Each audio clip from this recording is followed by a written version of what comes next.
Et maintenant, ta-ta-tan, Ta-ta-tan. Nicole Ferroni arrive. Nicole, Oui. on me dit que vous êtes apaisée. Mais oui, vous voyez, je suis apaisée. Et aujourd'hui, je vais effectivement éviter de mettre la charrue avant la bouche et de passer la meule à la meule, le sujet du jour, sans essayer de l'expliquer. Et donc, je vais profiter de la présence de notre secrétaire d'État au commerce, Monsieur Feckel, pour parler du CETA. Alors, le CETA, qu'est-ce que c'est ? C'est un traité de libre-échange entre l'Europe et le Canada qui, comme tous les traités de libre-échange, est un genre de pacte entre copains par lequel les deux partenaires disent qu'ils veulent devenir plus copains, c'est-à-dire plus que partager le pain, ils veulent désormais partager un steak. Ainsi, l'Europe et le Canada, en s'asseyant à une même table et en se facilitant la vie entre eux au détriment des autres, notamment par l'abaissement des droits de douane, prévoient de se tailler dans le dos du commerce mondial un bon gros steak, de nouveaux consommateurs cuits à point et de nouveaux investisseurs bien saignants pour faire comme le bodybuilder de la gonflette, c'est-à-dire se muscler à nouveau pour relancer leur croissance. Alors même si la logique aurait voulu qu'on arrive un jour à se sentir citoyen du monde, plutôt que citoyen de mes deux pays, je l'entends, je me suis dit, je peux comprendre qu'en période de disette, l'Europe et le Canada aient envie d'un bon steak.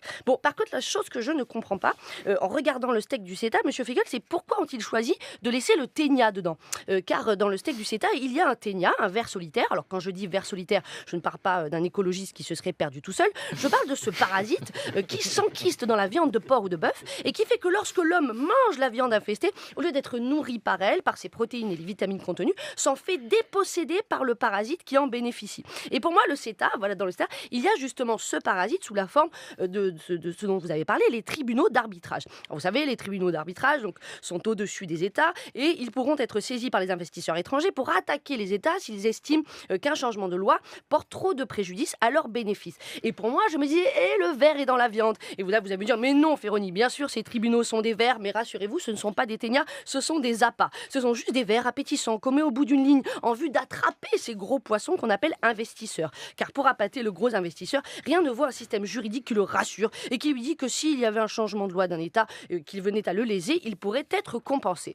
Et moi, je me dis, non, là, ce n'est pas tellement lésé, c'est zélé qu'il faudrait être. Il faut faire preuve de beaucoup de zèle pour demander d'être compensé pour un changement de loi. Car que je sache, ni les entreprises locales, ni les citoyens n'ont hélas ce moyen. En effet, quand par exemple, moi, la loi rend ma mutuelle imposable, je subis un préjudice sur mon pouvoir d'achat. A-t-on prévu seulement de me compenser ? Non. Pourtant, en tant que consommatrice, je suis un acteur économique majeur. Car avec mes 500 millions d'autres Européens, c'est moi qui incarne la croissance. Et donc, vous voyez, je me dis, mais je ne vois pas pourquoi il serait normal de compenser la multinationale plutôt que les citoyens. Surtout quand il est prévu que les pertes des premiers, les multinationales, soient faites avec l'argent des seconds. Le mien, le vôtre, bref, celui que tous les citoyens versent à l'État. Et c'est en ça que je me dis, mais en fait, les États sont un peu masos. Ils sont en train de créer un outil pour s'amputer des deux bras, de se lancer un petit peu comme dans un élevage de ténia. Car l'argent que ces États auront péniblement récolté auprès des citoyens, argent destiné à faire fonctionner leur pays, financer l'éducation, le système de santé, sécurité, sera de leur plein gré, ou pourrait être, reversé par ces tribunaux à des entreprises privées. Et moi, j'ai envie de dire, mais Europe, Canada, à quoi te sert de courir derrière de nouvelles parts de marché si c'est pour nourrir tes parasites ?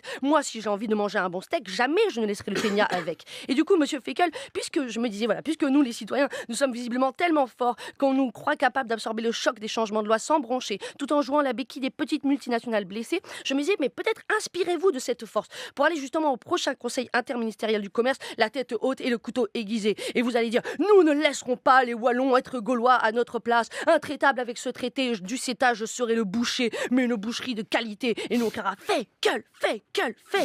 Car oui, les citoyens veulent la pomme sans le verre, le médaille sans la revers. Et donc, vous allez nous tailler un beau filet mignon, mais un filet qui, en plus de contenir les gros poissons, nous tiendra au corps et à l'esprit, car les citoyens ont faim de justice et de bon sens. Nicole Ferroni, c'était saignant, hein, Nicole, hein ? Non. Si.